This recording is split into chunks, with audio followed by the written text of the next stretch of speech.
The joint session will come to order.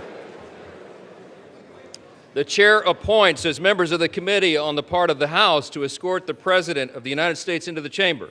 The gentleman from Louisiana, Mr. Scalise. The gentleman from Minnesota, Mr. Emmer. The gentlewoman from Michigan, Mrs. McClain. The gentleman from North Carolina, Mr. Hudson. The gentleman from Pennsylvania, Mr. Reschenthaler. The gentleman from Utah, Mr. Moore. The gentlewoman from Indiana, Mrs. Houchin. The gentleman from Oklahoma, Mr. Hearn. The gentleman from New York, Mr. Jeffries. The gentleman from California, Mr. Aguilar. The gentleman from California, Mr. Liu. The gentlewoman from Washington, Mrs. Delbene. The gentlewoman from Michigan, Mrs. Dingell. The President of the Senate, at the direction of that body, appoints the following senators as members of the committee on the part of the Senate to escort the President of the United States into the House chamber. The Senator from South Dakota, Mr. Thune. The Senator from Wyoming, Mr. Barrasso. The Senator from Arkansas, Mr. Cotton. The Senator from West Virginia, Mrs. Capito. The Senator from Oklahoma, Mr. Lankford. The Senator from South Carolina, Mr. Scott. The Senator from New York, Mr. Schumer. The Senator from Illinois, Mr. Durbin. And the Senator from Minnesota, Ms. Klobuchar. The members of the escort committee will exit the chamber through the lobby doors.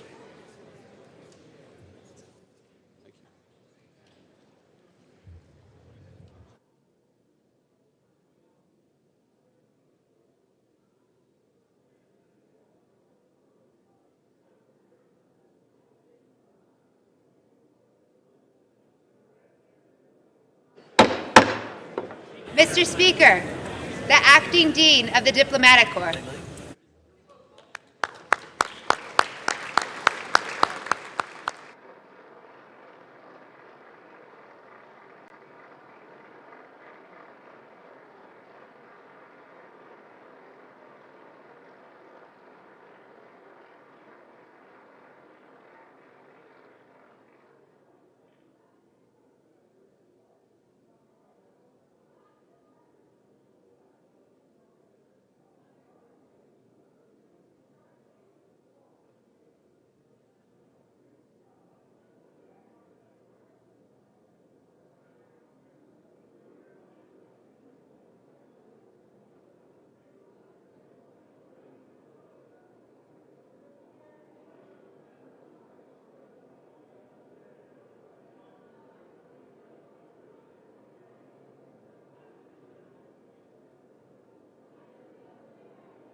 Justices of the Supreme Court.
Mr. Speaker, the President's Yes. Cabinet.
Mr. Speaker, the President of the United States.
Members of Congress, I have the high privilege and distinct honor of presenting to you the President of the United States.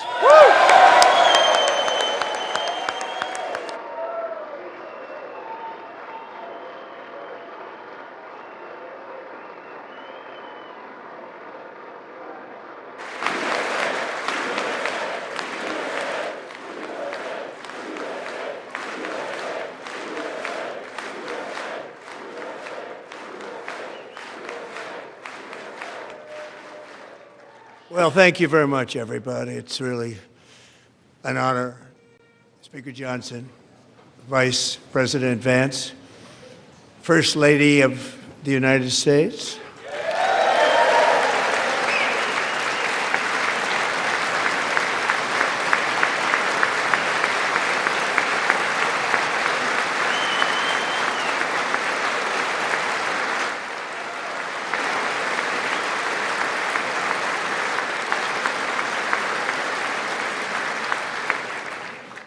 Second Lady of the United States.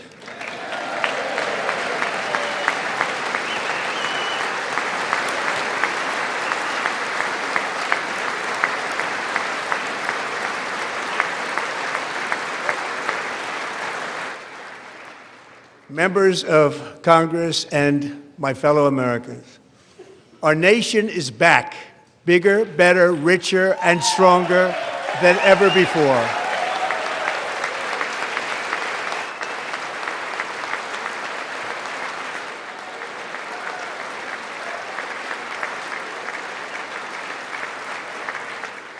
Less than 5 months from now, our country will celebrate an epic milestone in American history, the 250th anniversary of our glorious American independence. This July 4th, we will mark 2.5 centuries of liberty and triumph, progress and freedom in the most incredible and exceptional nation ever to exist on the face of the earth. And you've seen nothing yet. We're going to do better and better and better. This is the golden age of America.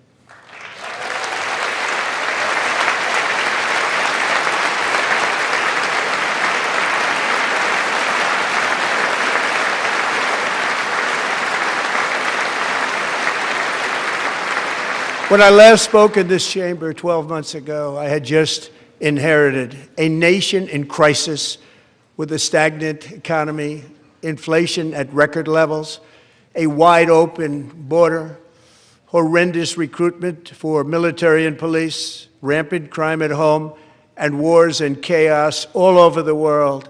But tonight, after just 1 year, I can say with dignity and pride that we have achieved a transformation like no one has ever seen before, and a turnaround for the ages. It is indeed a turnaround for the ages.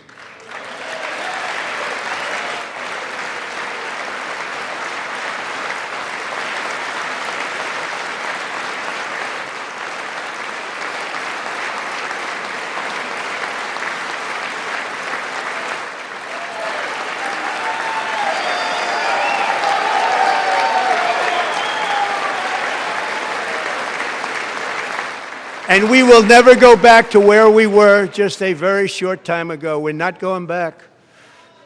Today our border is secure.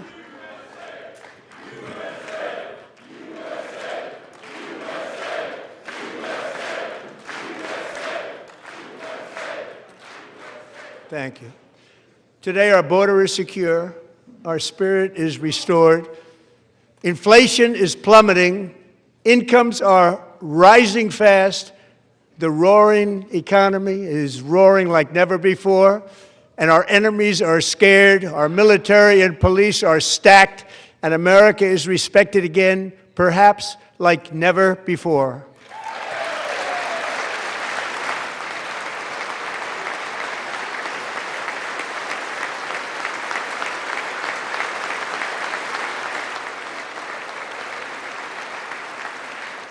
After 4 years, in which millions and millions of illegal aliens poured across our borders, totally unvetted and unchecked, we now have the strongest and most secure border in American history by far.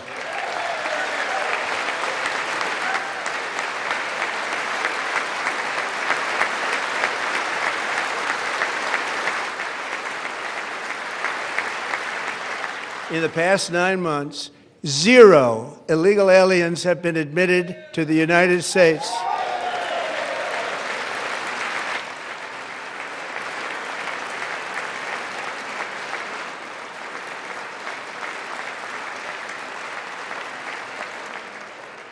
But we will always allow people to come in legally, people that will love our country and will work hard to maintain our country.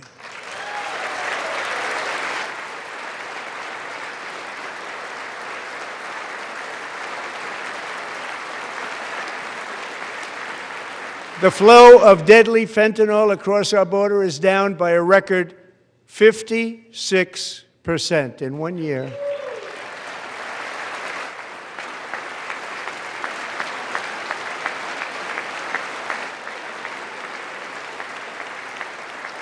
And last year, the murder rate saw its single largest decline in recorded history. This is the biggest decline, think of it, in recorded history, the lowest number in over 125 years, year 1900. In fact, substantially before my wonderful father, I had a wonderful father, Fred, before he was born, substantially before he was born. That's a long time ago. He wouldn't like me to say that, but that's a long time ago. The Biden administration and its allies in Congress gave us the worst inflation in the history of our country. But in 12 months, my administration has driven core inflation down to the lowest level in more than 5 years.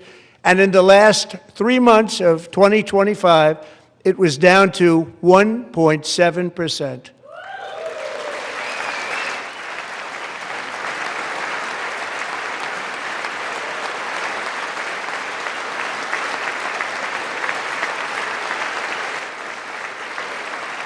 Gasoline, which reached a peak of over $6 a gallon in some states under my predecessor, it was quite honestly a disaster, is now below $2.30 a gallon in most states, and in some places, $1.99 a gallon. And when I visited the great state of Iowa just a few weeks ago, I even saw $1.85 a gallon for gasoline.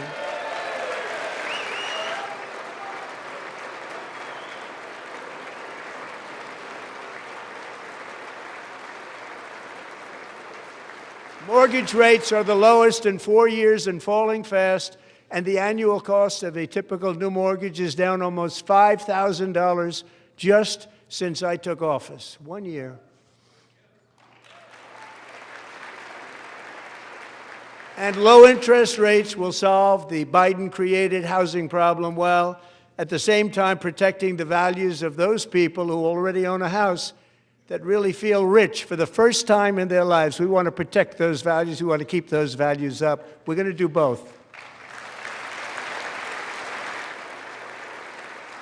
And we are going to keep it that way. The stock market has set 53 all-time record highs since the election. Think of that, 1 year. Boosting pensions, 401ks, and retirement accounts for the millions and millions of Americans. They're all gaining. Everybody's up, way up. In 4 long years, the last administration got less than $1 trillion in new investment in the United States. And when I say less, substantially less. In 12 months, I secured commitments for more than $18 trillion pouring in from all over the globe.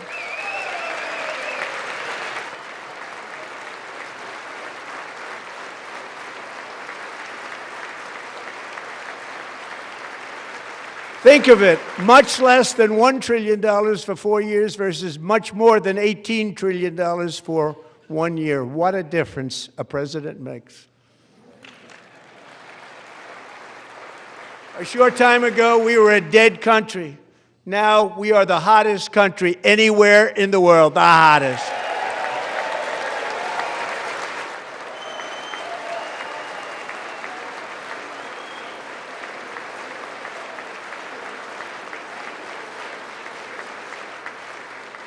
As thousands of new businesses are forming and factories, plants, and laboratories are being built, we have added 70,000 new construction jobs in just a very short period of time. It's getting bigger and bigger and stronger. Nobody can believe what they're watching. American oil production is up by more than 600,000 barrels a day, and we just received from our new friend and partner, Venezuela, more than 80 million barrels of oil.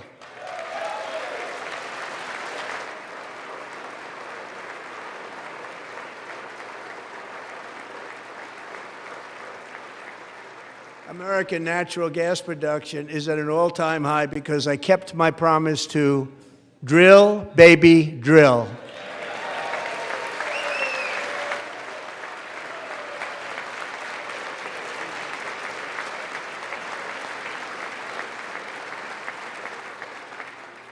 More Americans are working today than at any time in the history of our country. Think about that. Any time in the history of our country, more working today. And 100% of all jobs created under my administration have been in the private sector.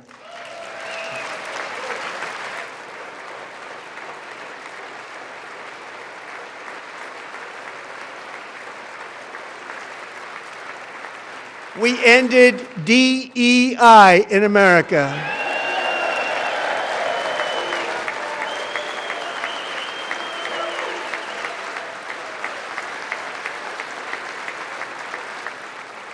We cut a record number of job-killing regulations, and in 1 year we have lifted 2.4 million Americans, a record, off of food stamps.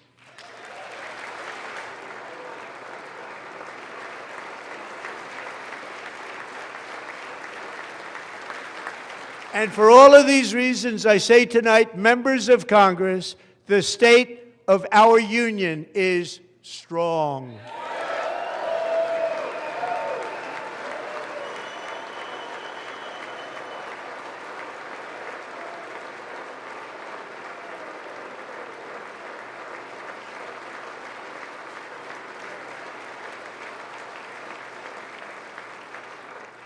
Our country is winning again. In fact, we're winning so much that we really don't know what to do about it.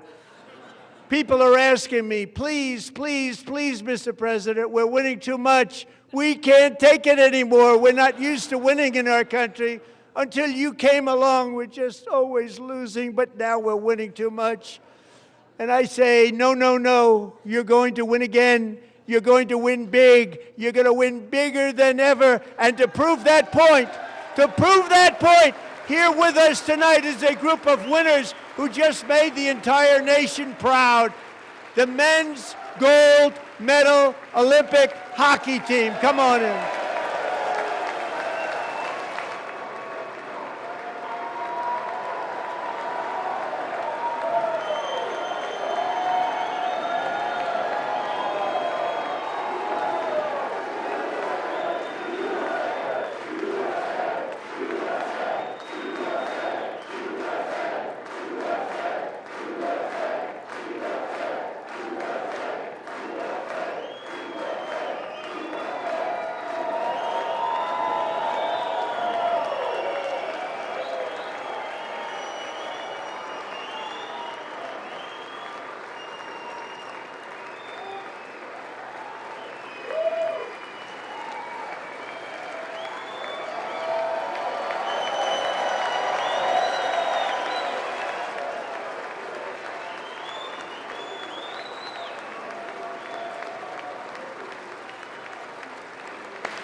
Go ahead.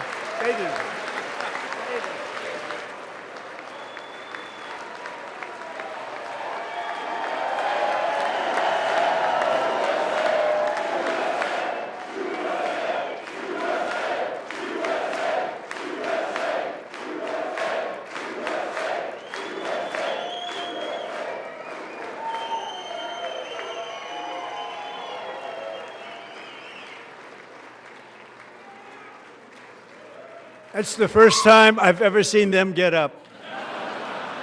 And actually, not all of them did get up.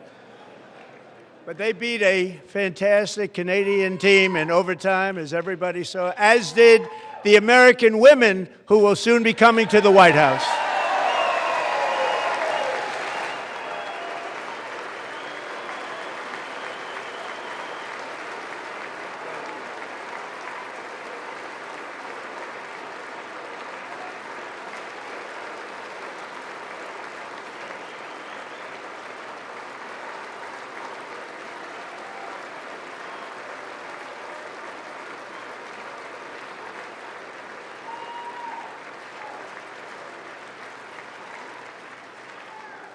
They were in the Oval Office before, and I just want to say a second very big congratulations to Team USA. But I have to say that, and I told them this, and we took a vote of the team. I said, anybody votes no, I'm not doing it. So they stood there, and they weren't about to say no, because I've never seen a goaltender play as well as goalie Connor Hellebuck.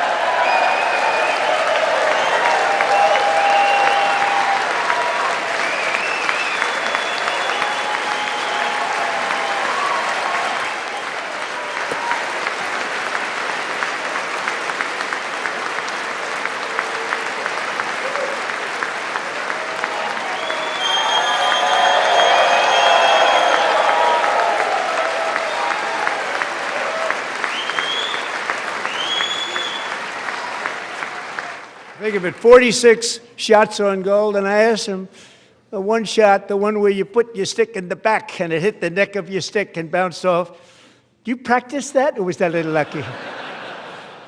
He refused to answer that question. But I just want to tell you that the members of this great hockey squad will be very happy to hear, based on their vote and my vote, and in this case my vote was more important, that I will soon be presenting Connor with our highest civilian honor, which we will be given and which has been given to many athletes over the years. But when I say many, not too many, like 12, it's called the highest civilian honor in our country, the Presidential Medal of Freedom.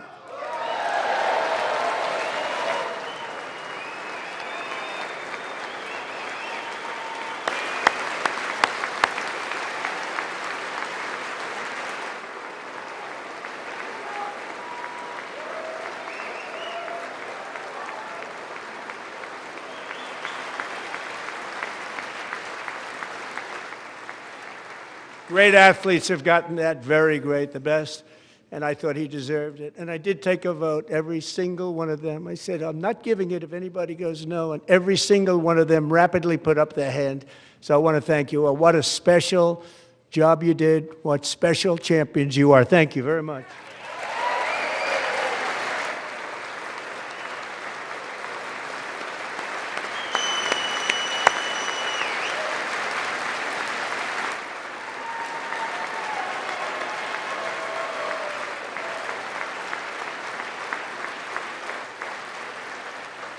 I'm also pleased to say that the next time the Olympic torch is lit, it will be here in America for the 2028 Olympics, and it's the summer version right in Los Angeles. We're going to do a good job in Los Angeles.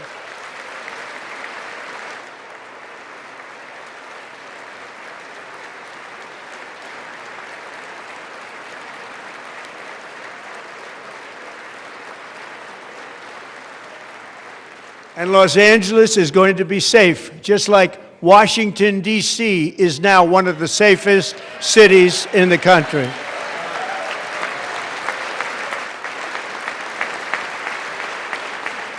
And this year, and I must say I got them both. I got them in my first term, and I was disappointed because I didn't think I'd be the president when this happened. But strange things took place. And now I've got them because I got the Olympics and I got the 2026 FIFA World Cup, and I wanted to claim the 250th, but I didn't get away with that one. I couldn't claim that one for myself. But we're getting the World Cup, so we have the World Cup and the Olympics coming, and that is exciting news.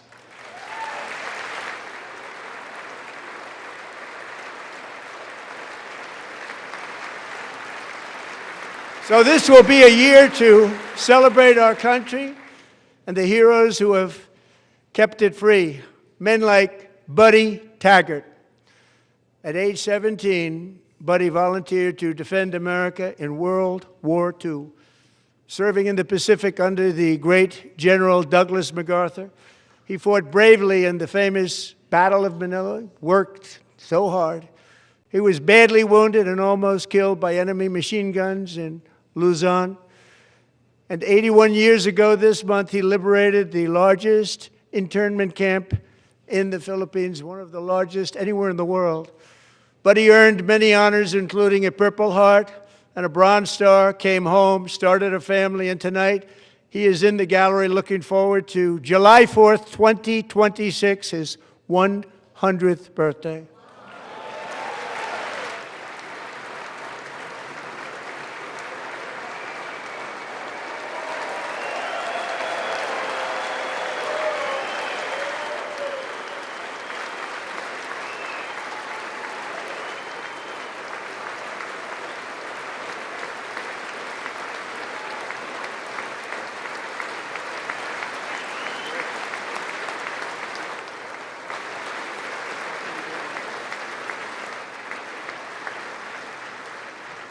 So, buddy, you're a brave man, and we salute you. Even in times of challenge, setback, and immense heartache, the spirit of 1776 has always shone through very brightly. It was July 4th of last year when floodwaters tore through a girls' summer camp in Central Texas, one of the worst things I've ever seen. I was there, rising 26 feet in the matter of minutes, tragically claiming many, many lives. You all remember that one. As the waters threatened to sweep her away, 11-year-old Millie Kate McClelland closed her eyes and prayed to God. She thought she was going to die. Those prayers were answered when Coast Guard rescue swimmer Scott Ruskin descended from a helicopter above. Nobody knew where he came from. It was Scott's first ever rescue mission, a young guy, but very brave, very, very top, always top in his class. And he lifted not just Millie Kate, but 164 others to safety.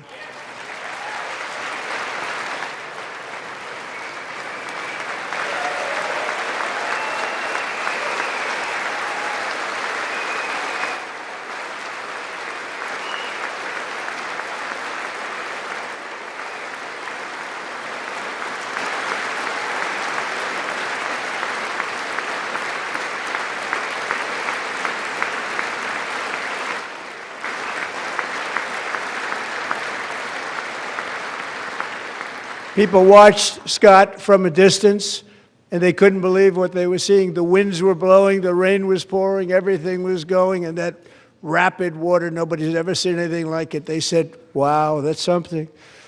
Tonight, Scott and Millie Kate are here together, reunited for the very first time. Thank you, Scott, Millie Kate.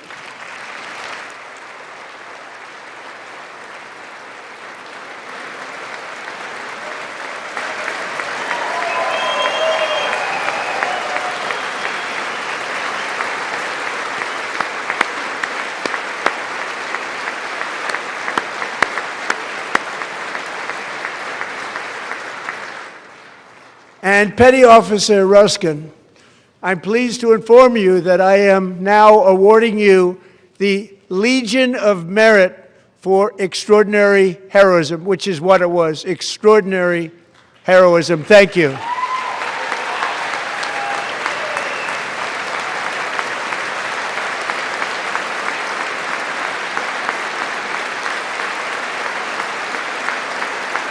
And I'd like to have the military aide to please come down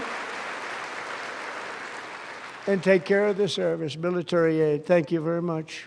Take care of that very important service. Thank you very much. From 1776 to today, every generation of Americans has stepped forward to defend life, liberty, and the pursuit of happiness. And they're really doing it for the next generation. But now it's our turn. Together we're building a nation where every child has the chance to reach higher and go further, where government answers to the people, not the powerful, and where the interests of hardworking American citizens are always our first and ultimate concern. That is the debt we owe to the heroes who came before us, and that is the promise we must keep to America for our 250th year. Last year, I urged this Congress to begin the mission by passing the largest tax cuts in American history, and our Republican majorities delivered so beautifully. Thank you, Republicans.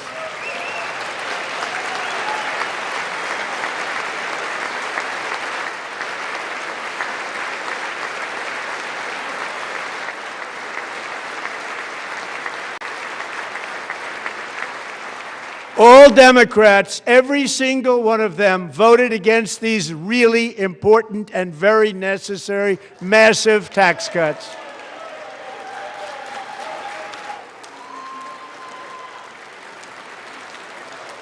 They wanted large-scale tax increases to hurt the people instead.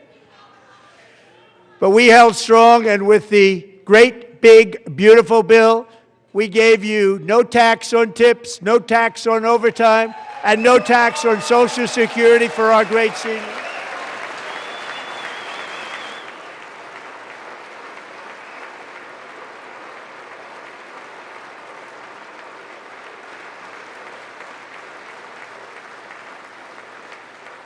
And we also made interest on auto loans tax deductible the first time, but only if the car is made in America.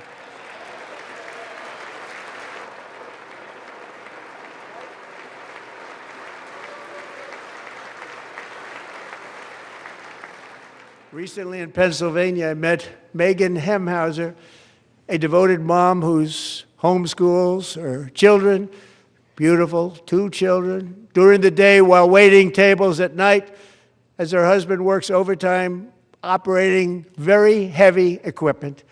Megan is here this evening, and she's happy to tell you that she is so much richer because with no tax on tips, no tax on overtime, and our expanded child tax credit done again by Republicans, Megan and her husband will take home more than $5,000 extra just for the year, cutting her tax bill in more than half.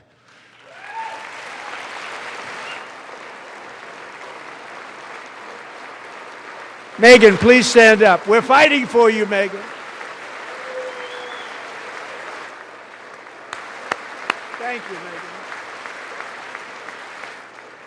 Thank you, Megan. We're fighting for you, Megan. Under our bill, parents like Megan can also activate their children's brand new Trump accounts. And I didn't name it. I did not name it. I did not name that.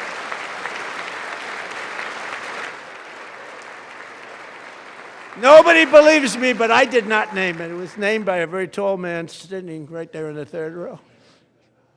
Nice man, a good man. Tax-free investment accounts for every American child. This is something that's so special and has taken off and gone through the roof.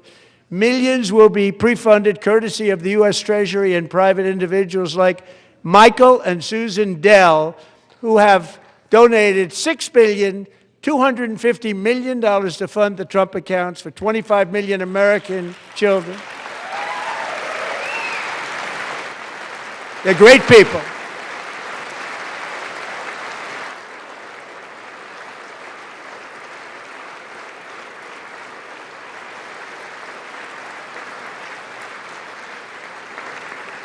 You know, I asked Michael Dell, how do you make all that money? He said, well, I just sat on my dorm in school, and I made computers, and I'd sell them to people, and I just kept selling and selling and selling, and pretty amazing story. That's called the American dream. He sold a lot of computers, a lot of those laptops, so I congratulate him on that, but I really thank him and Susan, as well as others like Brad Gerstner, a very tremendous guy. He was behind it right from the beginning. Brad Gerstner, thank you, Brad.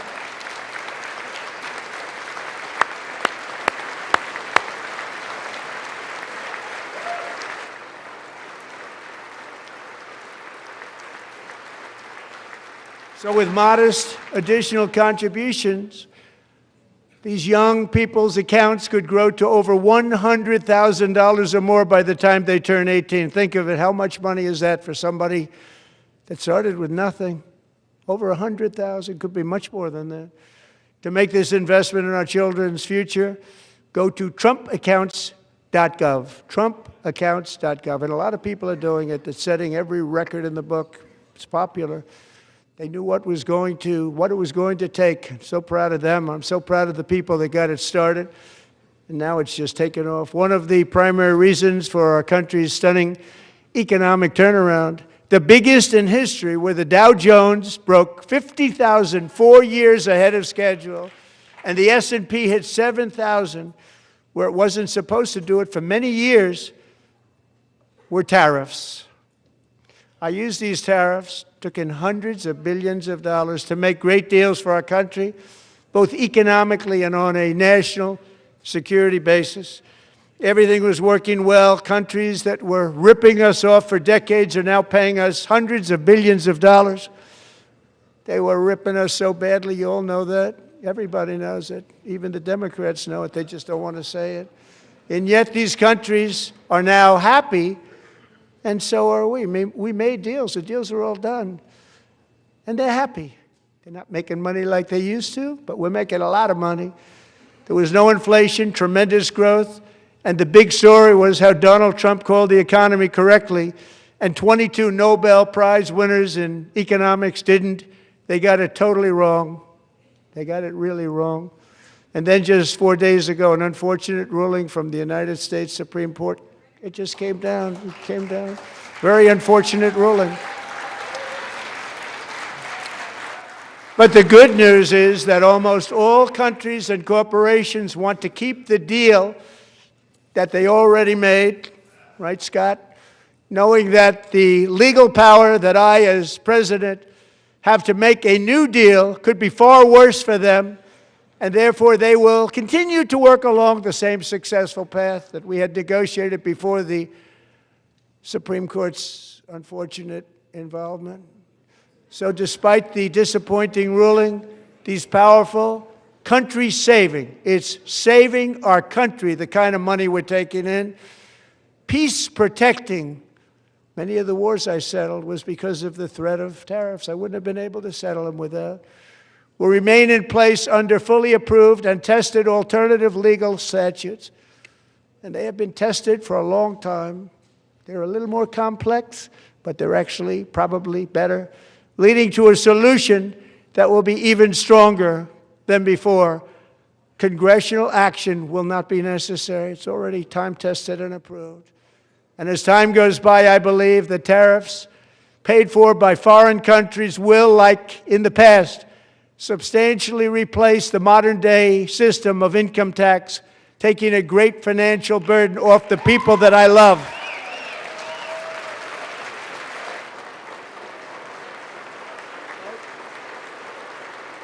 Right?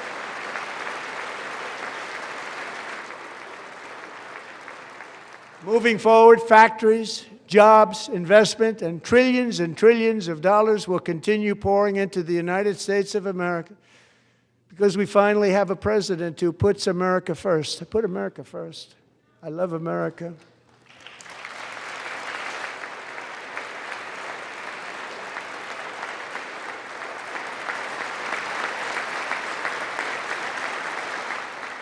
For decades before I came along, we had the exact opposite. From trade to healthcare, from energy to immigration, everything was stolen and rigged in order to drain the wealth out of the productive, hardworking people who make our country great, who make our country run. Under Biden and his corrupt partners in Congress and beyond, it reached a breaking point with the Green New scam, open borders for everyone.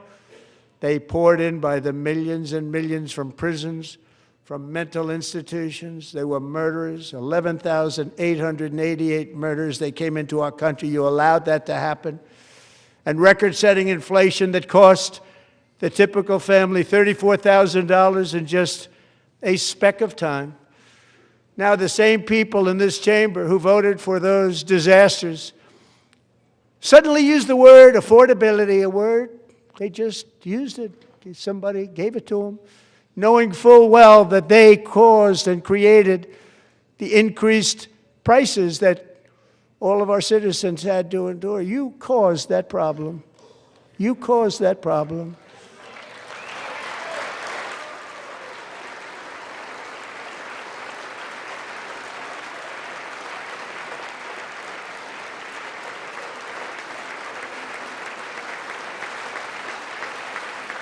They knew their statements were a lie. They knew it. They knew their statements were a dirty, rotten lie. Their policies created the high prices Our policies are rapidly ending them. We are doing really well. Those prices are plummeting downward.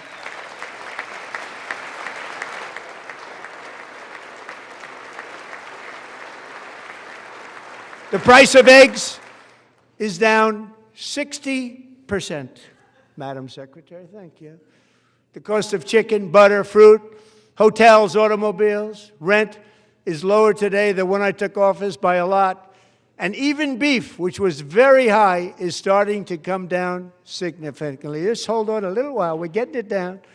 And soon you will see numbers that few people would think were possible to achieve just a short time ago. Nobody can believe when they see the kind of numbers, and especially energy, when they see energy going down to numbers like that, they cannot believe it. It's like another big tax cut. I'm also confronting one of the biggest ripoffs of our times, the crushing cost of health care caused by you. Since the passage of the Unaffordable Care Act, sometimes referred to as Obamacare, big insurance companies have gotten rich. It was meant for the insurance companies, not for the people. With our government giving them hundreds and hundreds of billions of dollars a year as their stock prices soared 1,000, 1,200, 1,400, and even 1,700%, like nothing else. That's why I introduced the great health care plan. I want to stop all payments to big insurance companies and instead give that money directly to the people so they can buy their own health care, which will be better health care at a much lower cost.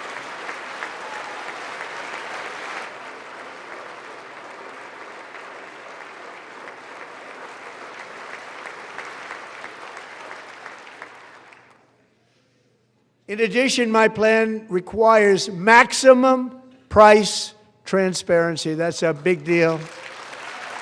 Sounds so simple, so big.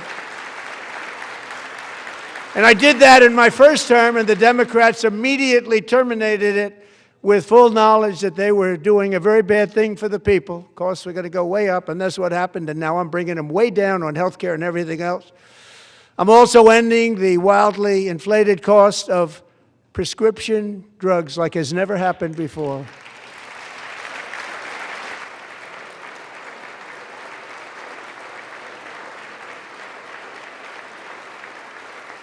Other presidents tried to do it, but they never could. They tried.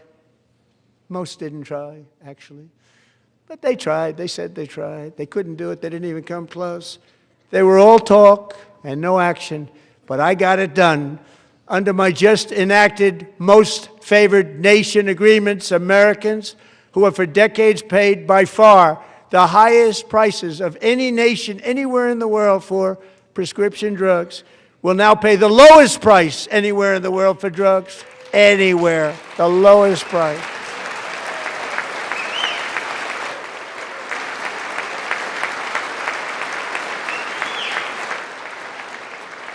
So in my first year of the second term, should be my third term, but strange things happen. I took prescription drugs, a very big part of health care, from the highest price in the entire world to the lowest. That's a big achievement. The result is price differences of 300, 400, 500, 600% and more, all available right now at a new website called TrumpRx.gov. And I didn't name that one either, by the way.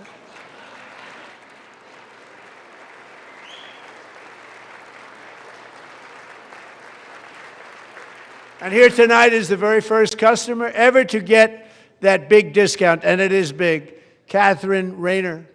For 5 years, she and her husband have struggled with infertility, and they turned to IVF.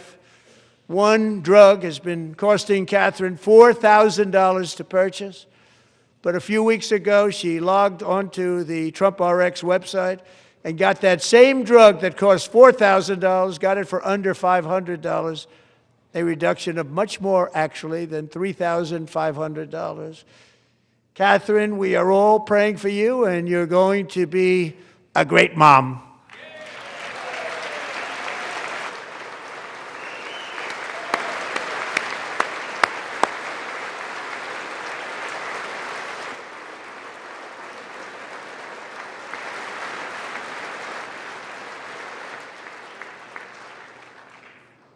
So now I'm calling on Congress to codify my most favored nation program into law. Now, the one thing, I'm not sure it matters because it's going to be very hard for somebody that comes along after me to say, let's raise drug prices by 700 or 800%. But John and Mike, if you don't mind, codify it anyway. They may do it. Codify it anyway. Thank you. Many Americans are also concerned that energy demand from AI data centers could unfairly drive up their electric utility bills. Tonight, I'm pleased to announce that I have negotiated the new Ratepayer Protection Pledge. You know what that is? We're telling the major tech companies that they have the obligation to provide for their own power needs. They can build their own power plants as part of their factory so that no one's prices will go up. And in many cases, prices of electricity will go down for the community and very substantially down. This is a unique strategy never used in this country before. We have an old grid. It could never handle the kind of numbers, the amount of electricity that's needed. So I'm telling them they can build their own plant. They're going to produce their own electricity. It will ensure the company's ability to get electricity while at the same time lowering prices of electricity for you, and could be very substantial for all of you cities and towns. You're going to see some good things happen over the next number of years. Another pillar of the American dream that has been under attack is home ownership. With us tonight is Rachel Wiggins, a mom of two from Houston. She placed bids on 20 homes and lost all of those bids to gigantic investment firms that bypassed inspection, paid all cash, and turned those houses into rentals, stealing away her American dream. She was devastated. Stories like this are why last month I signed executive order to ban large Wall Street investment firms from buying up in the thousands single-family homes.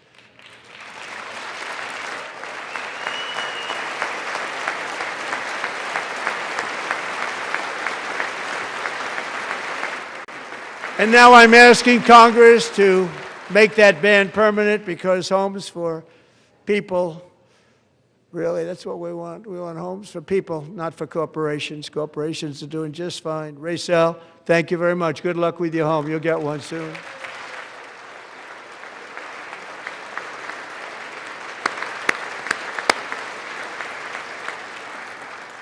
We're also working to make it easier for Americans to save for retirement.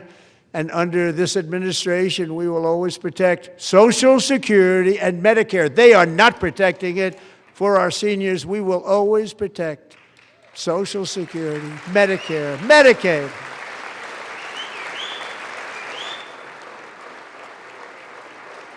Since I took office, the typical 401k balance is up by at least $30,000. That's a lot of money. We have millions and millions of people, because the stock market has done so well, setting all those records. Your 401ks are way up. Yet half of all of working Americans still do not have access to a retirement plan with matching contributions from an employer. To remedy this gross disparity, I'm announcing that next year my administration will give these often forgotten American workers, great people, the people that built our country, access to the same type of retirement plan offered to every federal worker. We will match your contribution with up to $1,000 each year. As we ensure that all Americans can profit from a rising stock market, let's also ensure that members of Congress cannot corruptly profit from using insider information.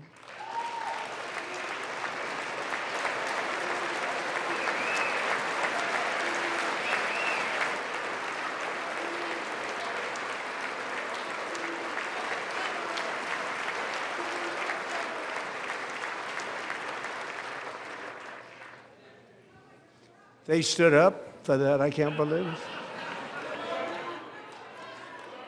I can't believe it. Did Nancy Pelosi stand up? The Stop Insider Trading Act without delay.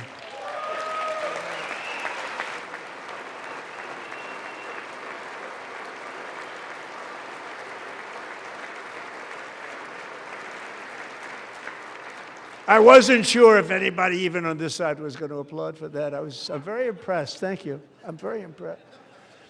But when it comes to the corruption that is plundering, it's plundering America. There's been no more stunning example than Minnesota, where members of the Somali community have pillaged an estimated $19 billion from the American taxpayer. Oh, we have all the information. And in actuality, the number is much higher than that. And California, Massachusetts, Maine, and many other states are even worse. This is the kind of corruption that shreds the fabric of a nation, and we are working on it like you wouldn't believe.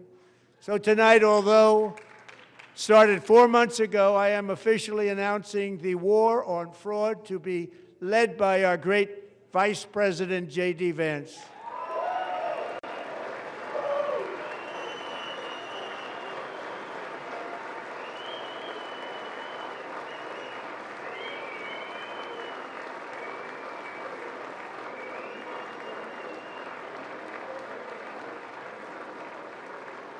He'll get it done. And we're able to find enough of that fraud. We will actually have a balanced budget overnight. It'll go very quickly. That's the kind of money you're talking about. We'll balance our budget. The Somali pirates who ransacked Minnesota remind us that there are large parts of the world where corruption and lawlessness are the norm, not the exception. Importing these cultures through unrestricted immigration and open borders brings those problems right here to the USA. And it is the American people who pay the price in higher medical bills, car insurance rates, rent, taxes, and perhaps most importantly, crime. We will take care of this problem. We're going to take care of this problem. We are not playing games. Delilah.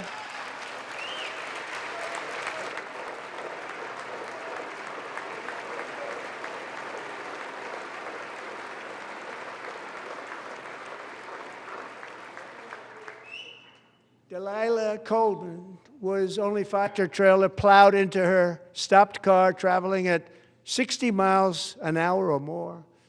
The driver was an illegal alien let in by Joe Biden and given a commercial driver's license by open borders politicians in California. Doctors said Delilah would never be able to walk or talk, have a good life. She wouldn't even be able to eat again. But against all odds, she is now in the first grade learning to walk, and she's here this evening with her dad, Marcus, a fantastic man. Delilah, please, you are a great inspiration. Please stand up.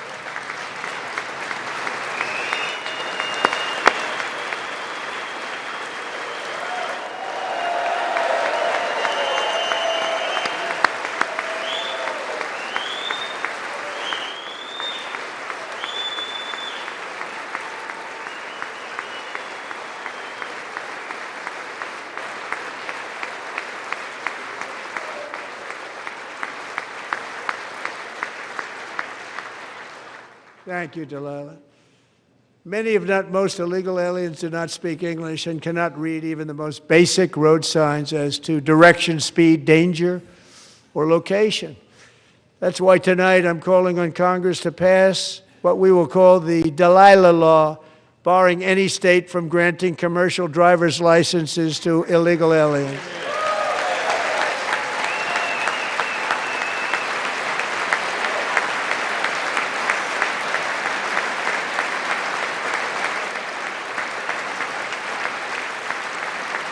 And yesterday, as you probably saw at the White House, I hosted a ceremony with Americans who lost their treasured loved ones to the scourge of illegal immigration. People came into our country, how we allowed this to happen with our open borders. These are the angel moms and families that for decades our government betrayed and our media totally ignored. It was terrible. Hard to believe, actually.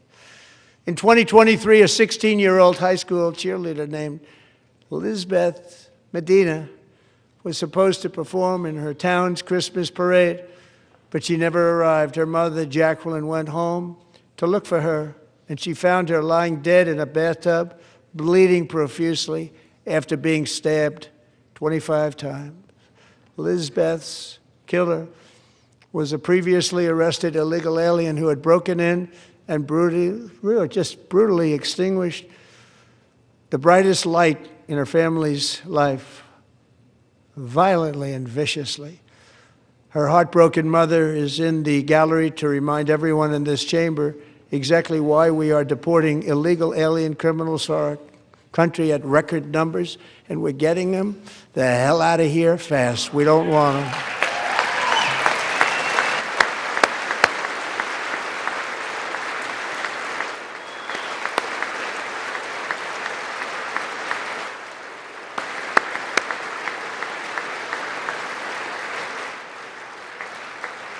Thank you very much, Jacqueline. Thank you.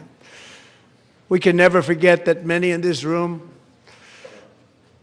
not only allowed the border invasion to happen before I got involved, but indeed they would do it all over again if they ever had the chance. If they ever got elected, they would open up those borders to some of the worst criminals anywhere in the world. The only thing standing between Americans and a wide open border right now is President Donald J. Trump and our great Republican patriots in Congress. Thank you. Thank you.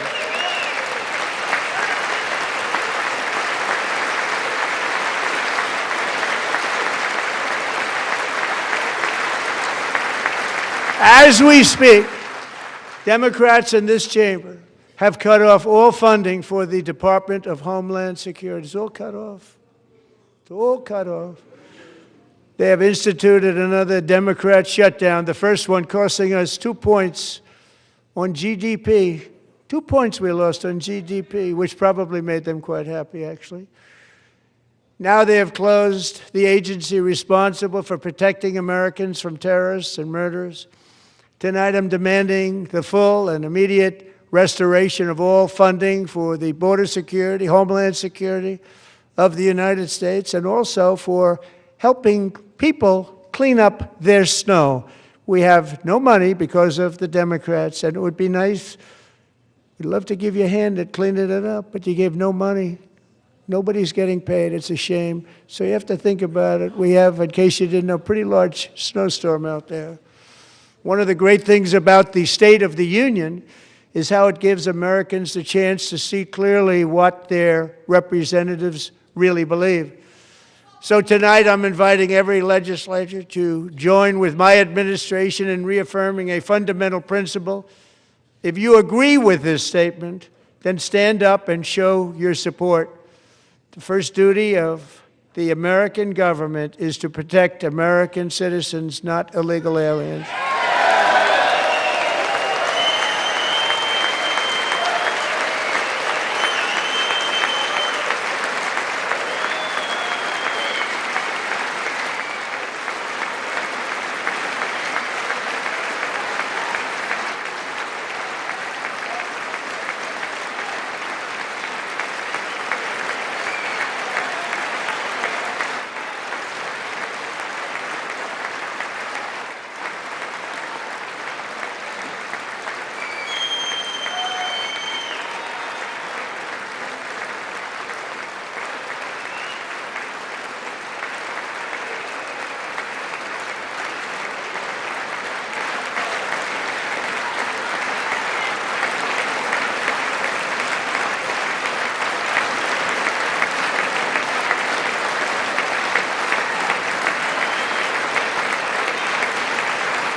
Isn't that a shame? You should be ashamed of yourself not standing up.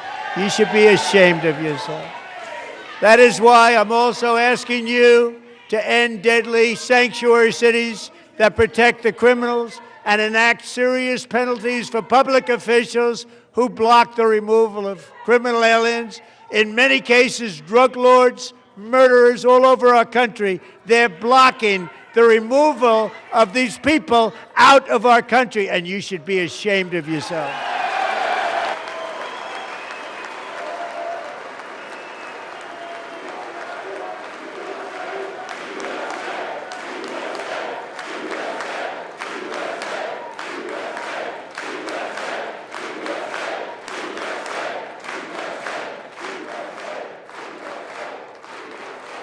And perhaps most importantly, I'm asking you to approve the Save America Act.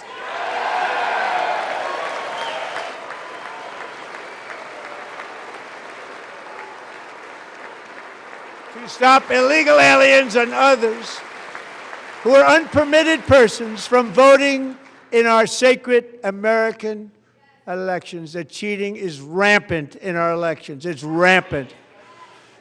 It's very simple. All voters must show voter ID.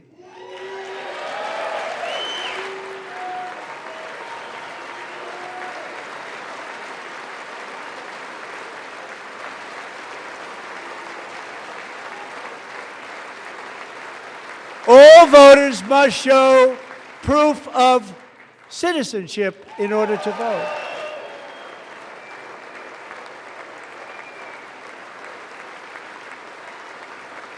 And no more crooked mail-in ballots except for illness, disability, military, or travel. None.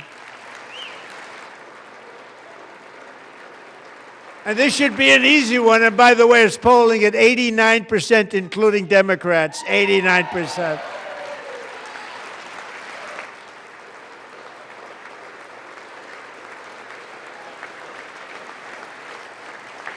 And even the new communist mayor of New York City, I think he's a nice guy, actually. Speak to him a lot. Bad policy, but nice guy. Just said they want people to shovel snow. They got hit hard.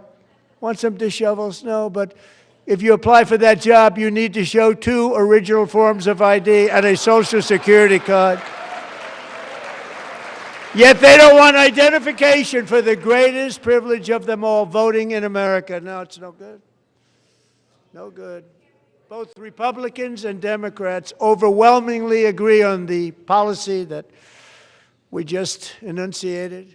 And Congress should unite and enact this common sense, country-saving legislation right now, and it should be before anything else happens.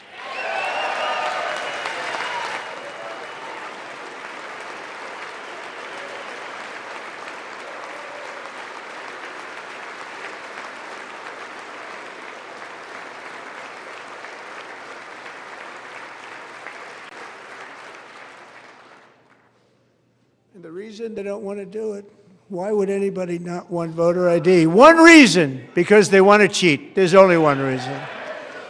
They make up all excuses. They say it's racist. They come up with things, you almost say, what imagination they have. They want to cheat. They have cheated, and their policy is so bad that the only way they can get elected is to cheat. And we're going to stop it. We have to stop it, John.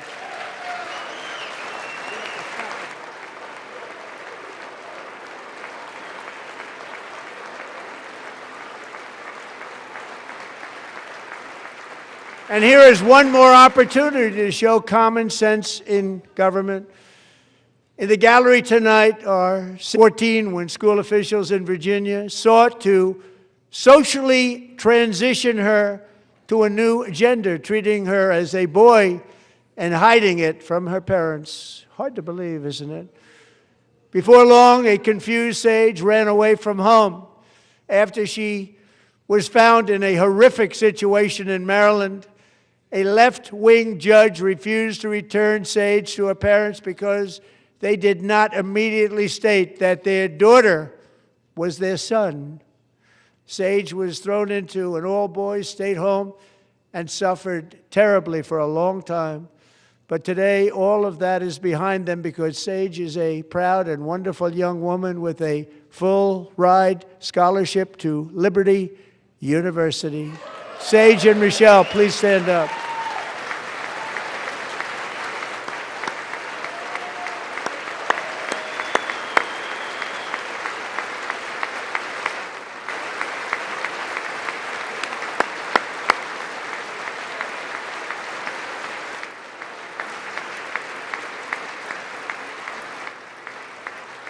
And thank you for your great bravery. And who can believe that we're even speaking about things like this? 15 years ago, if somebody was up here and said that, they'd say, what's wrong with him? But now we have to say it because it's going on all over numerous states without even telling the parents. But surely we can all agree no state can be allowed to rip children from their parents' arms and transition them to a new gender against the parents' will. Who would believe that we're even talking about this? We must ban it, and we must ban it immediately.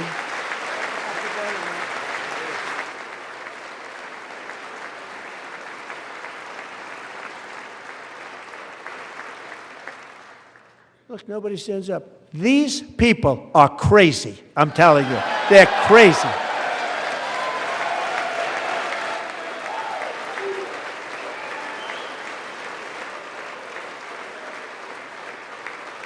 Amazing, incredible. Boy, oh boy. We're lucky we have a country. With people like this, Democrats are destroying our country, but we've stopped it just in the nick of time, didn't we? Huh?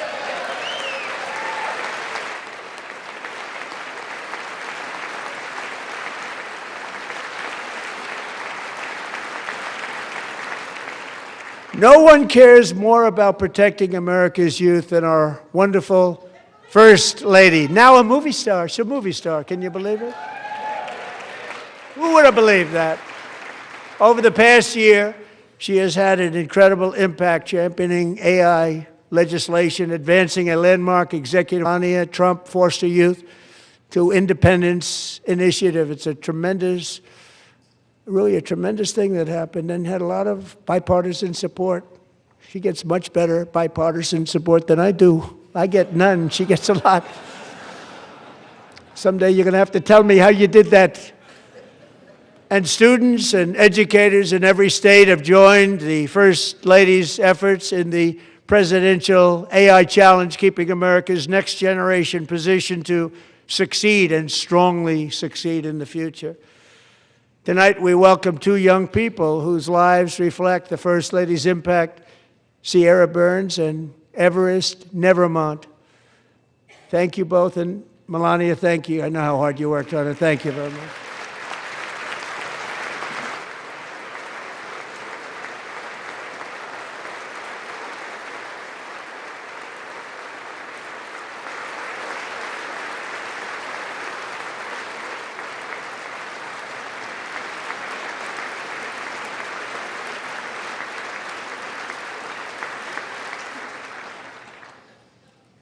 I'm very proud to say that during my time in office, both the first 4 years and in particular this last year, there has been a tremendous renewal in religion, faith, Christianity, and belief in God. Tremendous renewal.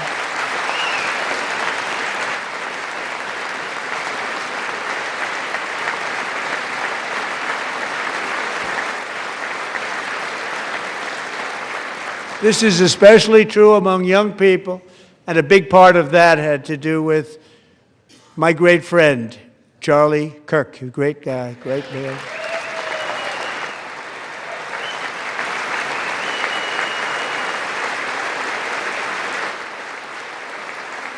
So last year, Charlie was violently murdered by an assassin and martyred, really martyred for his beliefs. His wonderful wife, Erica, is with us tonight. Erica, please stand.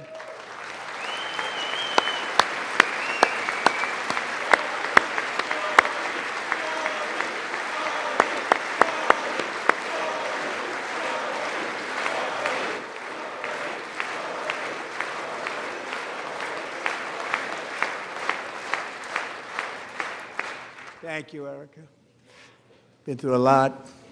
In Charlie's memory, we must all come together to reaffirm that America is one nation under God, and we must totally reject political violence of any kind.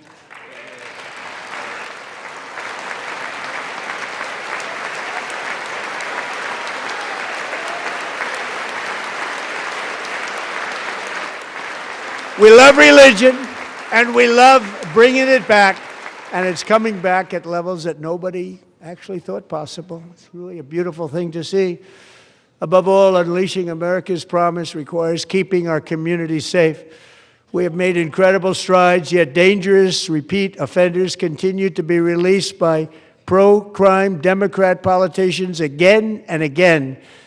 We are honored to be joined tonight by a woman who's been through hell, Anya Zarutska.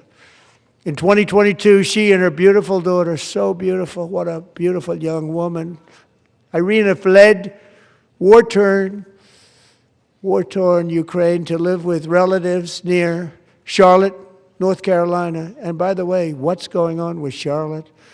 Last summer, 23-year-old Irina was riding home on the train when a deranged monster who had been arrested over a dozen times and was released through no cash bail, stood up and viciously slashed a knife through her neck and body. No one will ever forget, there were people on that train. No one will ever forget the expression of terror on Irina's face as she looked up at her attacker in the last second. To be slain by a hardened criminal, set free to kill in America, came in through open borders.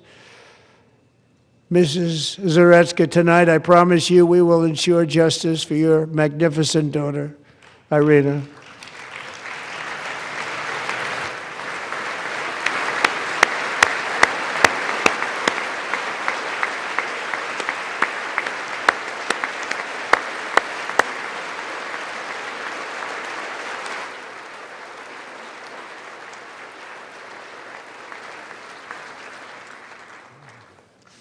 How do you not stand? How do you not stand? I'm asking this Congress to pass tough legislation to ensure that violent and dangerous repeat offenders are put behind bars, and importantly, that they stay there.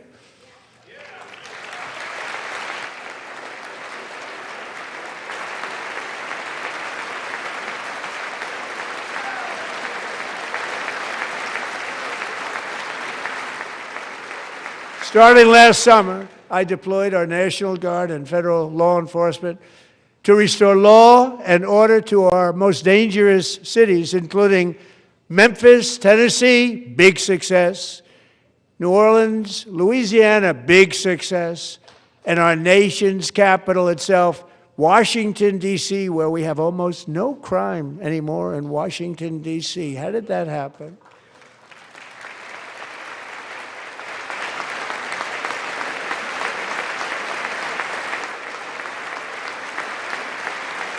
In fact, crime in Washington is now at the lowest level ever recorded, and murders in D.C. this January were down close to 100% from a year ago.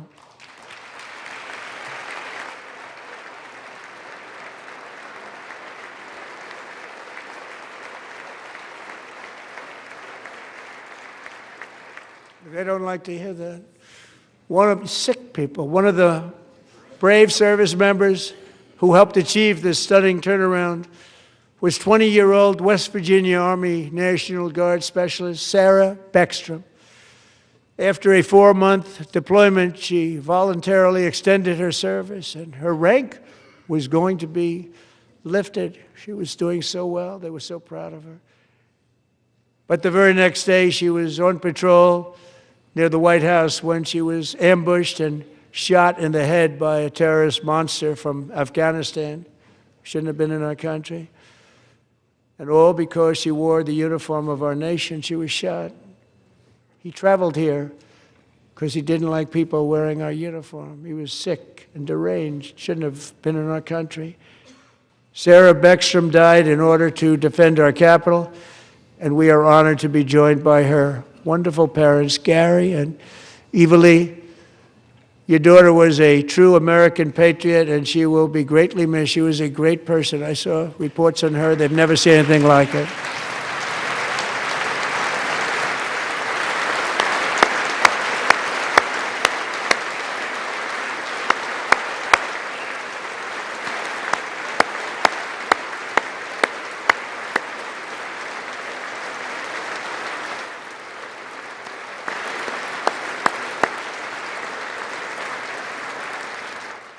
So sorry. Thank you very much.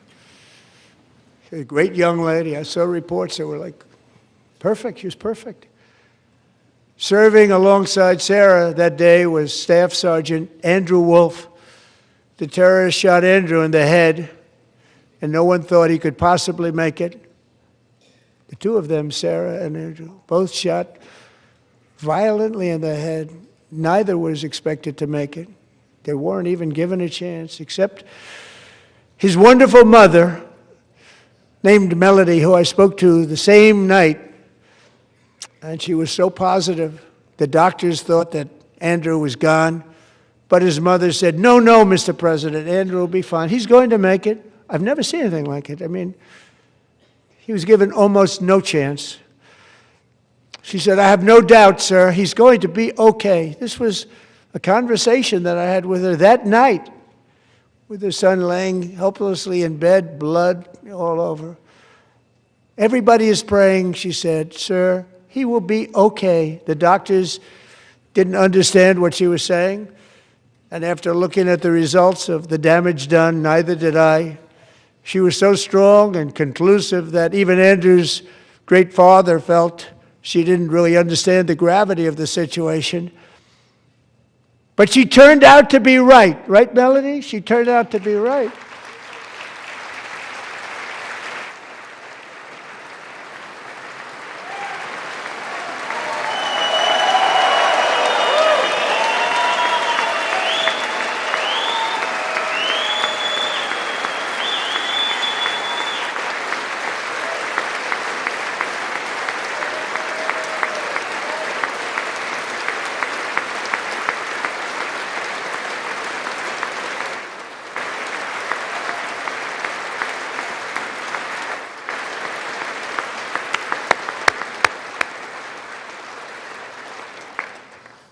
Amazing, actually.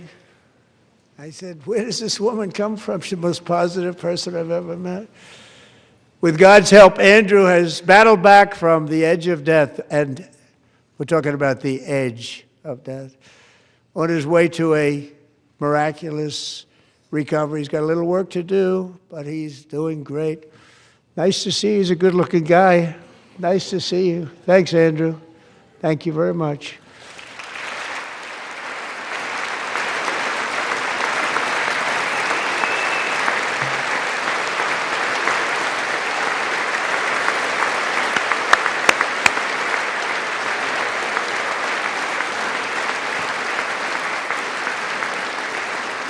So, Andrew, while you're up, now I'm going to ask a highly respected General James Seward to present Staff Sergeant Andrew Wolf and the great family of Sarah Beckstrom with the award created by our late, great President George Washington himself. It's called the Purple Heart.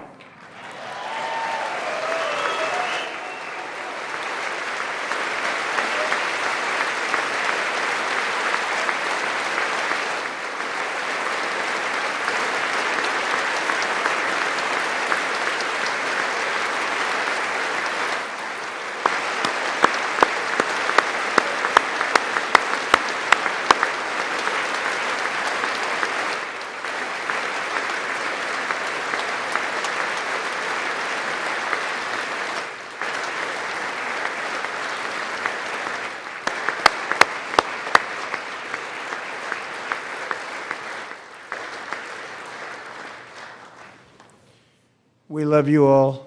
Love you. We're proudly restoring safety for Americans at home, and we are also restoring security for Americans abroad. Our country has never been stronger. In my first 10 months, I ended 8 wars, including Cambodia. Isn't it funny? Sick people. Cambodia and Thailand, Pakistan and India would have been a nuclear war. 35 million people said the Prime Minister of Pakistan would have died if it were not for my involvement. Kosovo and Serbia, Israel and Iran, Egypt and Ethiopia, Armenia and Azerbaijan, the Congo and Rwanda, and of course the war in Gaza, which proceeds at a very low level. It's just about there. And I want to thank Steve Witkoff and Jared Kushner for your help. Thank you, Steve. Thank you, Jared.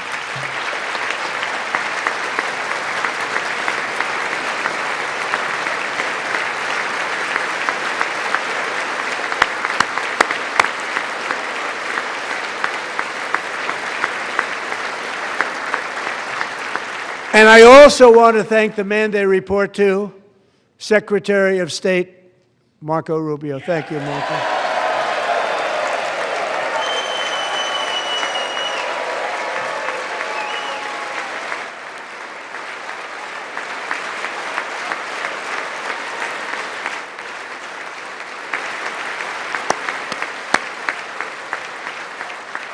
People like you. You know, Marco got 100% of the votes when he was in confirmation. I think our next one was about 54%. And some of the Democrats are now saying, I can't believe we approved that guy. And he said it's an honor that they feel that way, right, Marco? You have done a great job, great Secretary of State. I think he'll go down as the best ever.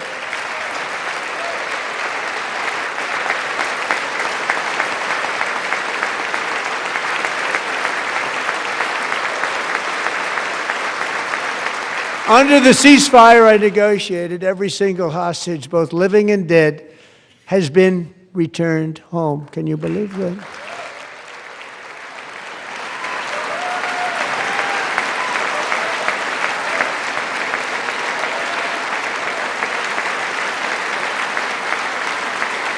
Nobody thought it was possible. Nobody thought that was possible. Both living and dead. And those parents who had a dead son, their boy, they'd always tell me their boy, they wanted him as much as though he were living. It was an amazing period of time. And they came back, and when we got all of the living hostages back, and many, many before them, but I always said those last 20 are going to be very tough, but we got many, many more, hundreds. But I said those last 20 are going to be tough. We got them back. But we only got back 14 or 15 of the dead, of the 28. And believe it or not, Hamas worked along with Israel, and they dug and they dug and they dug. It's a tough thing to do, going through bodies all over, passing up 100 bodies sometimes for each one that they found. Tough job. And they finally got it back to 27. And then Steve and Jared, they got it back to 28. They found all 28. Nobody thought that was possible, but we did it. And I remember the family of the 28th. They were so grieved, but they were so happy as it's possible to be. They had their boy back. The mother said, "Sir, we have our boy back." What a period of time that was, but we got them all back. So thank you both very much. Great job.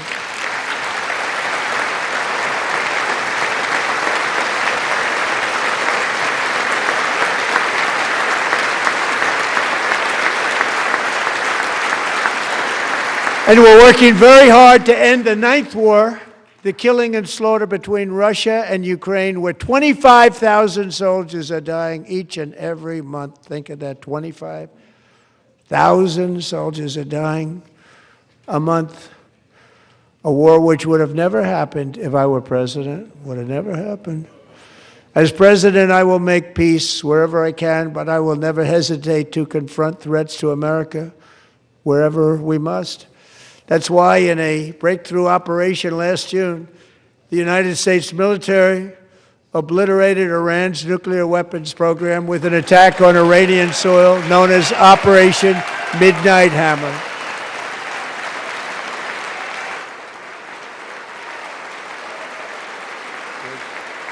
Good.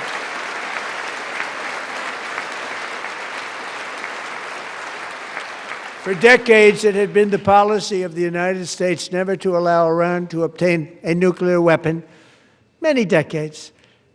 Since they seized control of that proud nation 47 years ago, the regime and its murderous proxies have spread nothing but terrorism and death and hate. They've killed and maimed thousands of American service members and hundreds of thousands and even millions of people with what's called roadside bombs. They were the kings of the roadside bomb. And we took out Soleimani. I did that during my first term. Had a huge impact. He was the father of the roadside bomb.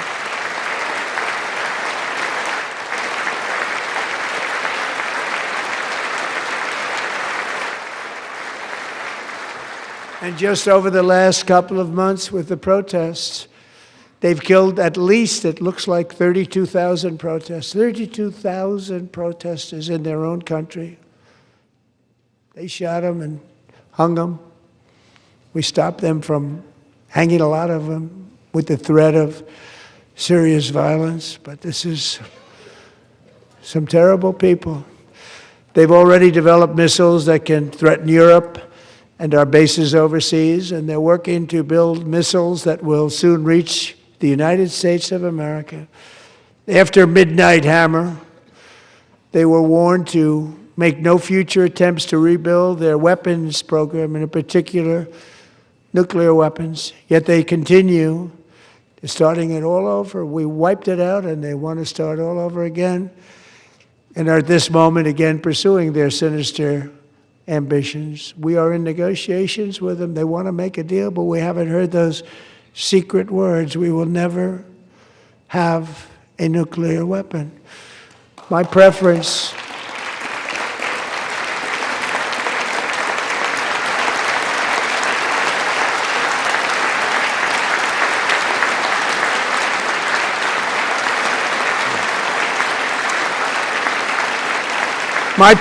is to solve this problem through diplomacy. But one thing is certain, I will never allow the world's #1 sponsor of terror, which they are by far, to have a nuclear weapon. Can't let that happen.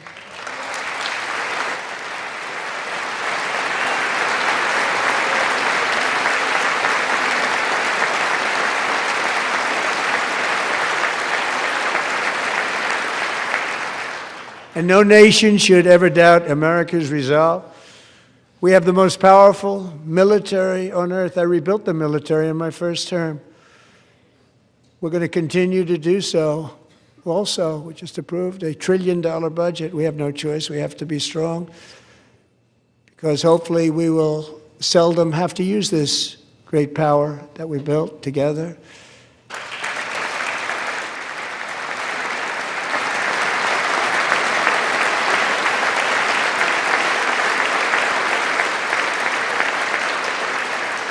So thanks to Republicans in Congress, we're investing that record number of dollars, have no choice, in the United States Armed Forces.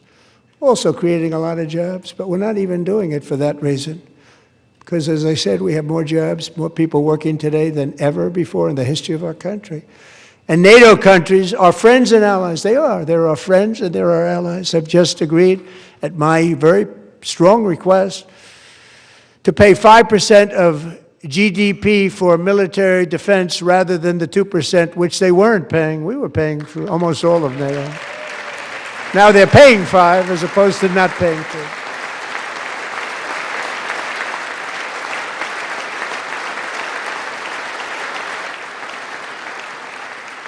And getting that 5% was something which everyone said would never be done, could not happen. We got it really easily. One meeting.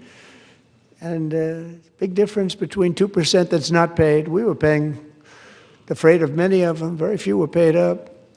Now 5%, then they're paid. And everything we send over to Ukraine is sent through NATO, and they pay us in full. They pay us totally in full. Every branch of our armed forces is setting records for recruitment. This is so exciting. And every service member recently.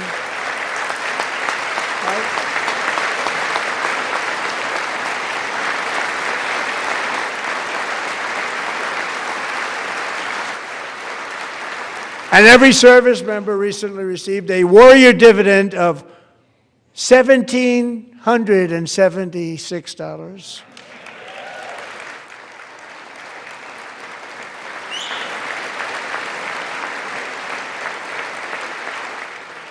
You know, they put it on my desk. We got the money from tariffs and other things, a lot of money we have. We have much more money than people understand.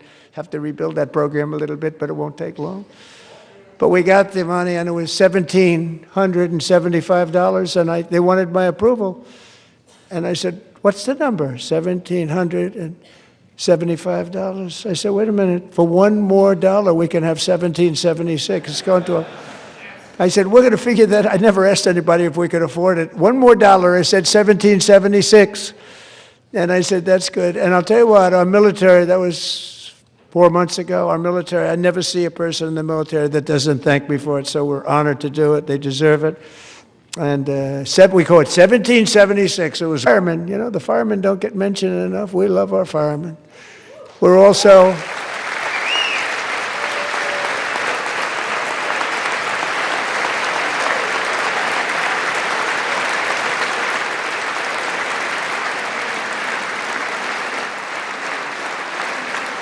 We're also restoring American security and dominance in the Western Hemisphere, acting to secure our national interests and defend our country from violence, drugs, terrorism, and foreign interference. For years, large swaths of territory in our region, including large parts of Mexico, really large parts of Mexico, have been controlled by murderous drug cartels.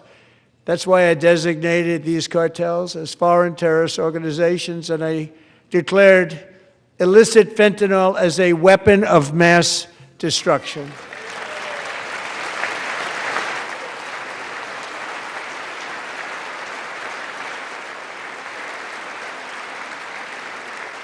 And with our new military campaign, we have stopped record amounts of drugs coming into our country and virtually stopped it completely coming in by water or sea. You probably noticed that.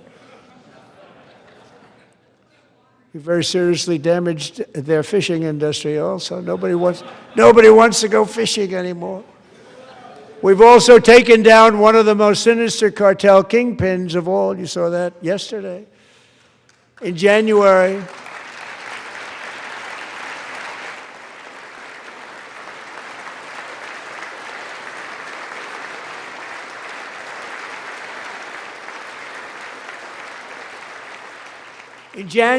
elite American warriors carried out one of the most complex, spectacular feats of military competence and power in world history. No one's seen anything like it. Foreign leaders, I won't tell you who, called me and they said, very impressive, very good.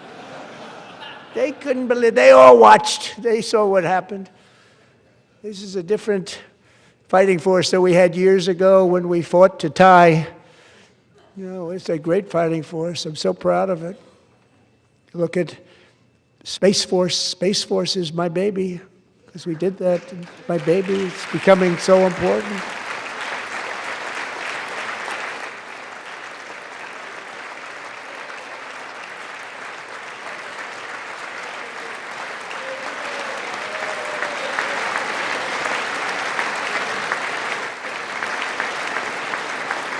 And America's armed forces overwhelmed all defenses and utterly defeated an enemy, good fighters, to end the reign of outlaw dictator Nicolas Maduro and bring him to face American justice.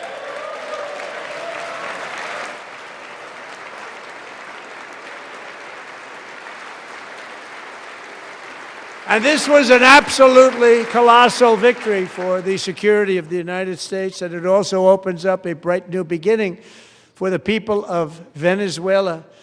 We're working closely with the new president of Venezuela, Delcy Rodriguez, to unleash extraordinary economic gains for both of our countries and to bring new hope to those who have suffered so terribly. They really did suffer. With us tonight is Alejandro Gonzalez. She grew up in a tight-knit Venezuelan family and was especially close to her beloved uncle Enrique. But after Enrique ran for office and opposed Maduro, he was kidnapped by Maduro's security forces and thrown into the regime's really infamous prison in Caracas. Alejandro feared she would never see her uncle again. She feared for her own life also. Closure of that vile prison and released hundreds of political prisoners already, with more to come. Alejandro, I'm pleased to inform you that not only has your uncle been released, but he is here tonight. We brought him over to celebrate his freedom with you in person. Enrique, please come down.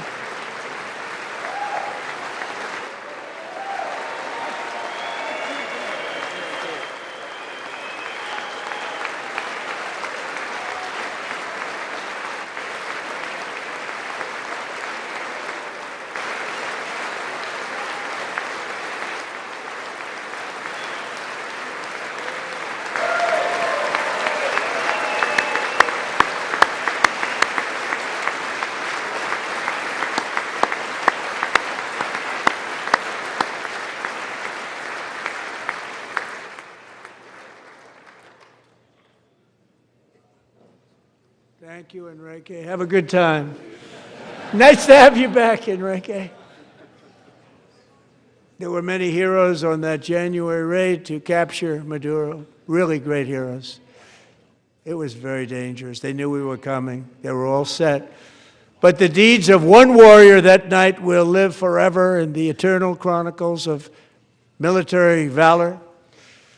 Chief Warrant Officer 5, Eric Slover, planned the mission and was the flight lead in the cockpit of the first helicopter, a big, beautiful, powerful helicopter. It was a massive Chinook carrying, as you can imagine, many. Amy had blessed with holy water before he left. She knew it was going to be a rough one. Eric steered the Chinook under the cover of night and descended swiftly upon Maduro's heavily protected military fortress. This was a major military installation, protected by thousands of soldiers and guarded by Russian and Chinese military technology. How did that work out? Not too good. While preparing to land, enemy machine guns fired from every angle, and Eric was hit very badly in the leg and hip, one bullet after another. He absorbed 4 agonizing shots, shredding his leg into numerous pieces. And yet, despite the fact that the use of his legs was vital to successful helicopter flight, legs are the most important part of flying a helicopter, to deliver the many commandos who would capture and detain Maduro was the only thing Eric was thinking about. Then, even as he was gushing blood, which was flowing back down the aisle, helicopter lands at a steep angle. The machine guns stood right in front of him. They were right in front of him, 2 machine gunners who escaped the wrath of the previous planes. Eric maneuvered his helicopter with all of those lives and souls to face the enemy and let his gunners eliminate the threat. Turned the helicopter around so the gunners could take care of business, saving the lives of his fellow warriors from what could have been a catastrophic crash deep in enemy territory. Only after safely landing the helicopter with all the warriors aboard in the exact right spot, which was vital to the mission. We probably would have had to maybe cancel the mission if that didn't happen. Eric told his co-pilot, also wounded, but not as gravely, to take over. I'm about ready to pass out. The success of the entire mission and the lives of his fellow warriors hinge on Eric's ability to take the searing pain. It was unbelievable what's happened to his legs of the bullets and keep on flying and landing, and people knew what was happening. Everybody in the back of the helicopter knew because they saw the blood pouring down the aisle. Chief Warrant Officer Slover is still recovering from his serious wounds, but I'm thrilled to say that he is here tonight with his wife Amy, Eric, and Amy, come on in.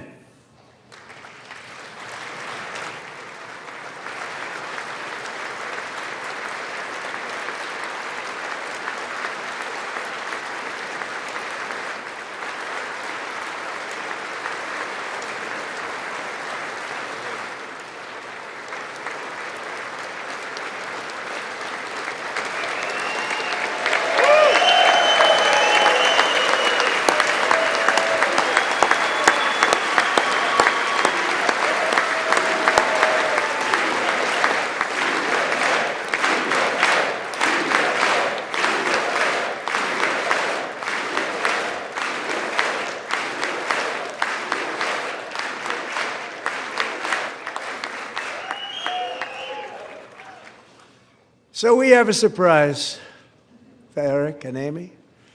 In recognition of Eric's actions above and beyond the call of duty, I would now like to ask General Jonathan Braga to present Chief Warrant Officer Slover with our nation's highest military award, the Congressional Medal of Honor.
Well, thank you very much, Eric and Amy.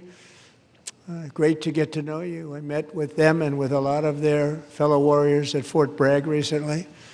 You notice the name Fort Bragg, we have it back, we brought it back. We won the First World War with it, the Second World War with it, and then they decided to change the name. So we changed it back. Everybody wanted to change back too.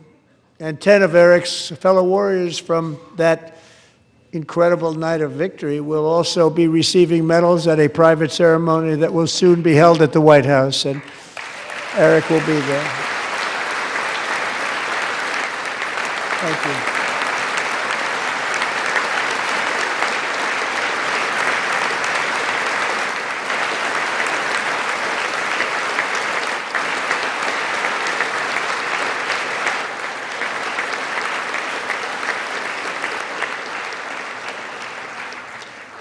Thank you, Eric.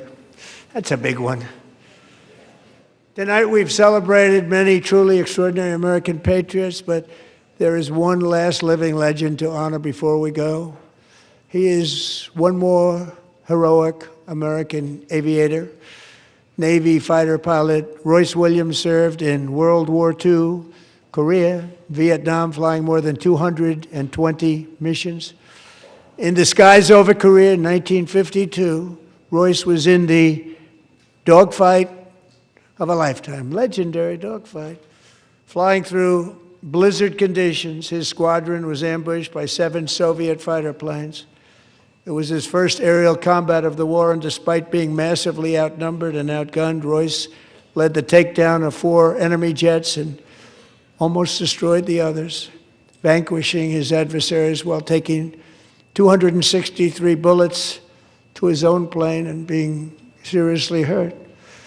His story was secret for over 50 years. He didn't even want to tell his wife, but the legend grew and grew. But tonight, at 100 years old, this brave Navy captain is finally getting the recognition he deserves. He was a legend long before this evening. Royce, please stand up, and I will ask the First Lady of the United States to present Captain Royce Williams with his Congressional Medal of Honor.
Thank you, Royce, and thank you, Eric.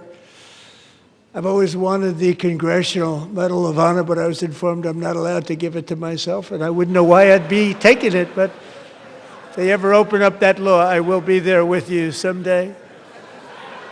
But you know, that's our highest honor, Congressional Medal of Honor, and that's a big thing, and it's an honor to be in the same room with you. Thank you both very much, Eric. Thank you.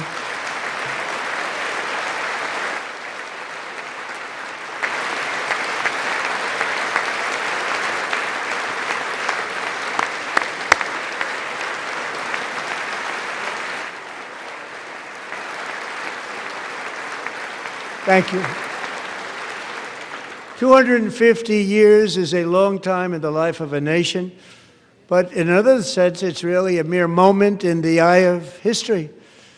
Two of the gentlemen we met in the gallery this evening took their first breaths 1 century ago, 100 years before that, on July 4th, 1826, the author of the Declaration of Independence, brilliant, Thomas Jefferson, drew his last breath. Just a single long human lifespan separates the giants who declared and won our independence from the heroes who stand among us tonight. Everything our nation has done, everything we have achieved, has been the work of those few great lifetimes. In those brief chapters, Americans built this nation from 13 humble colonies into the pinnacle of human civilization and human freedom, the strongest, wealthiest, most powerful, most successful nation in all of history. Americans ventured out across the daunting and dangerous continent. We carved paths through an unforgiving wilderness, settled a boundless frontier, and tamed the beautiful but very, very dangerous Wild West. From empty marshes and wide open plains, we raised up the world's greatest cities.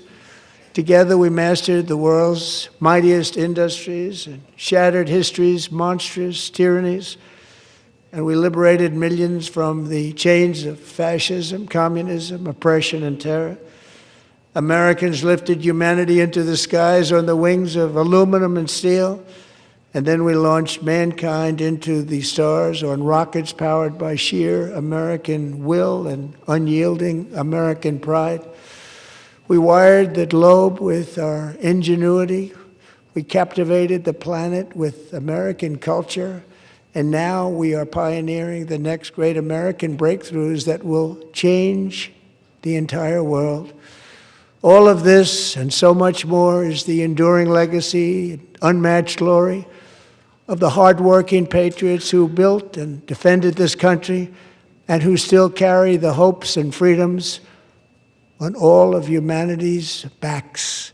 For years they were forgotten, betrayed, and cast aside, but that great betrayal is over and they will never be forgotten again, because when the world needs courage, daring, vision, and inspiration, it is still turning to America. And when God needs a nation to work his miracles, he knows exactly who to ask. There is no challenge Americans cannot overcome, no frontier too vast for us to conquer, no dream too bold for us to chase, no horizon too distant for us to claim. For our destiny is written by the hand of providence, and these first 250 years were just the beginning. From the rugged border towns of Texas to the heartland villages of Michigan, from the sun-kissed shores of Florida to the endless fields of the Dakotas, and from the historic streets of Philadelphia to right here in our nation's capital, Washington, D.C., the golden age of America is upon us. The revolution that began in 1776 has not ended. It still continues because the flame of liberty and independence still burns in the heart of every American patriot. And our future will be bigger, better, brighter, bolder, and more glorious than ever before. Thank you, God bless you, and God bless America.